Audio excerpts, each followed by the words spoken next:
Passengers became a surging crowd that elbowed and pushed and waved tickets in the air. Still no father. Maybe he had gone and left me behind, just as Mother had done. But then I saw the black hat, and underneath it, Father coming along the platform.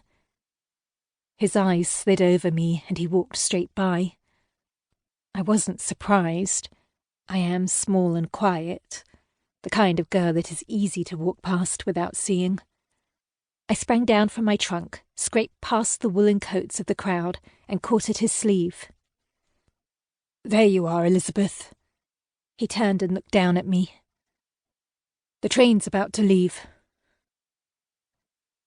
Aboard the train in our compartment, Zenobia clicked open her silver pocket watch. 11:27, she said. 4 minutes behind schedule.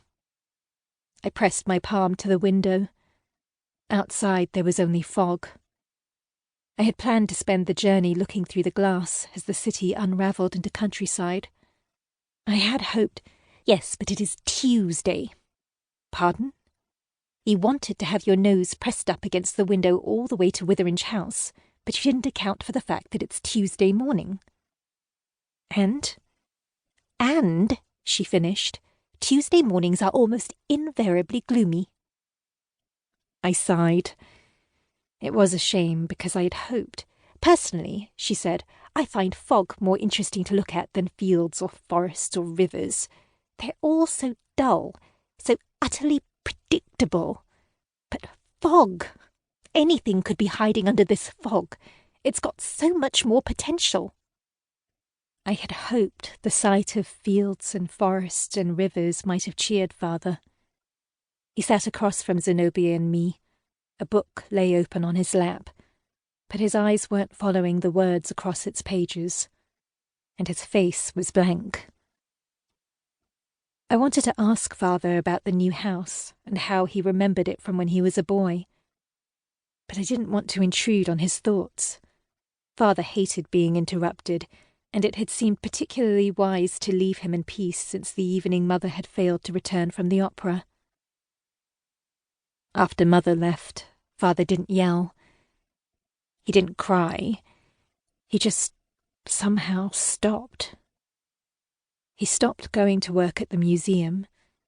He stopped writing articles about seed dispersal patterns in the dandelion genus, and he stopped dictating letters to the editor of the Journal for Modern Biology. Envelopes addressed to him lay unopened, and the Times lay unread beside his plate at breakfast. I watched him and tried to decide if he felt angry, or sad, or nothing.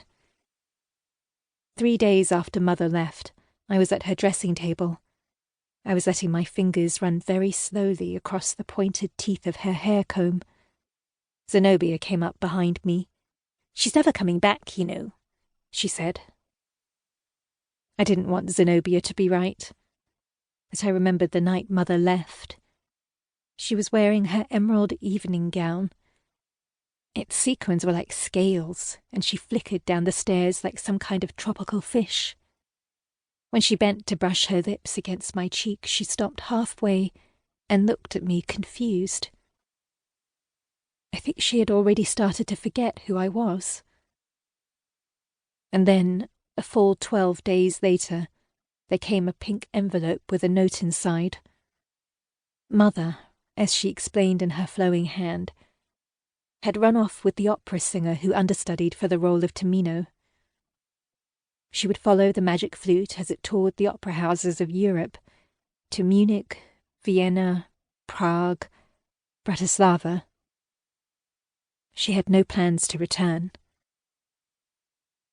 I read the note when Father had finished with it, and I believed every word, except for the 2 at the end where she signed herself off, "Love always." A sharp rap came at the door of our compartment. "Refreshments?" A man in a brocade waistcoat held the tea trolley steady. Father answered his question with a nod. The man set down a silver teapot and 2 cups on a table that unclipped from the wall. With silver tongs he placed a biscuit on each saucer. Zenobia looked at the 2 cups and the 2 saucers, and the 2 biscuits.